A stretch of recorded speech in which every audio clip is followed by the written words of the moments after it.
You know, since Pentecost, the sum is due, and since I have not much importuned you, nor now I had not, but that I am bound to Persia, and want guilders for my voyage. Therefore, make present satisfaction, or I'll attach you by this officer. Even just the sum that I do owe to you is growing to me by Antipholus, and in the instant that I met with you, he had of me a chain. At 5 o'clock I shall receive the money for the same. Pleaseth you walk with me down to his house, I will discharge my bond, and thank you too. That labour may you save. See where he comes. While I go to the goldsmith's house, go thou and buy a rope's end that I will bestow among my wife and her confederates for locking me out of my doors by day. But soft, I see the goldsmith. Get thee gone. Buy thou a rope and bring it home to me. I buy 1,000 pounds a year. I buy a rope. A man is well hope but that trusts to you. I promised your presence in the chain, but neither chain nor goldsmith came to me. Belike you thought our love would last too long if we were chained together, and therefore came not. Saving your merry humour, here's the note. How much your chain weighs to the utmost carat, the fineness of the gold and chargeful fashion, which doth amount to 3 odd ducats more than I stand debted to this gentleman. I pray you, see him presently discharged, for he is bound to sea, and stays but for it. I am not furnished with the present money. Besides, I have some business in the town. Good signor, take the stranger to my house, and with you take the chain, and bid my wife disperse the sum on the receipt thereof. Perchance I will be there as soon as you. Then you'll bring the chain to her yourself. No, bear it with you, lest I come not time enough. Well, sir, I will. Have you the chain about you?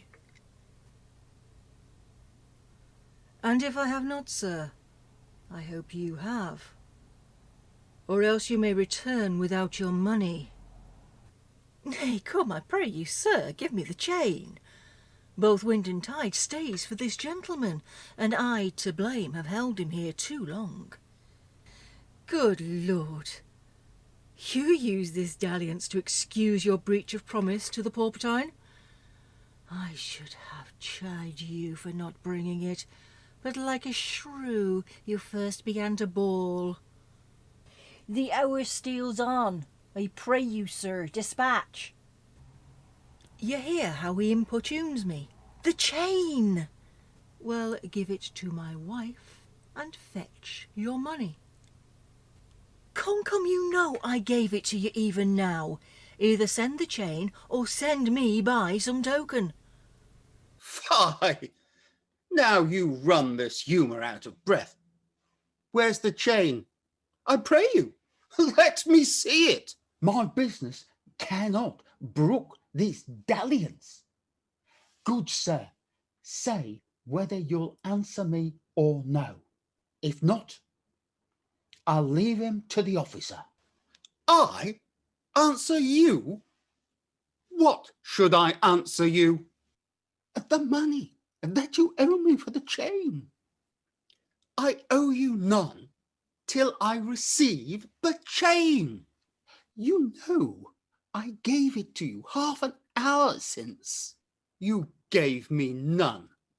You wrong me much to say so. You wrong me more, sir, by denying it. Think how this stands upon my credit. Well, officer, arrest him on my suit. I do, and charge you in the Duke's name to obey me. This touches me in reputation. Either consent to pay this sum for me, or I attach you by this officer. Consent to pay thee that I never had? Arrest me, foolish fellow, if thou darest. Here is thy fee. Arrest him, officer. I would not spare my brother in this case if he should scorn me so apparently. I do arrest you, sir. You hear the suit. I do obey thee till I give thee bail. But, sirrah, you shall buy this sport as dear as all the metal in your shop will answer. Sir, I will have law in Ephesus. To your notorious shame, I doubt it not. Master, there is the bark of a pittman that stays but till her owner comes forward. And then, sir, she bears the way. Our Rottage, sir, I've conveyed aboard, and I have bought the oil, the balsamum, and the aqua vitae. The ship is in her trim. The merry wind blows fair from land. They stay for not at all, for their owner, master, and yourself. How now, a madman? Why, thou peevish sheep, what ship of a pilgrim stays for me? A ship you sent me to hire waftage. Thou drunken slave, I sent thee for a rope, and told thee to what purpose and what end. You sent me for a rope's end as soon. You sent me to the bay, sir, for a buck. I will debate this matter at more leisure, and teach your ears to list with me more heed. To Adriana, villain, hie thee straight. Give her this key, and tell her in the desk that's covered o'er with Turkish tapestry there is a purse of ducats. Let her send it. Tell her I am arrested in the street, and that shall bail me. Don't hide thee, slave, begone! On, officer, to prison till it come. To Adriana! That is where we dined, where Dulcibel did claim me for her husband. She is too big, I hope, for me to compass. Thither I must, although against my will, for servants must their masters' minds fulfill. Oh,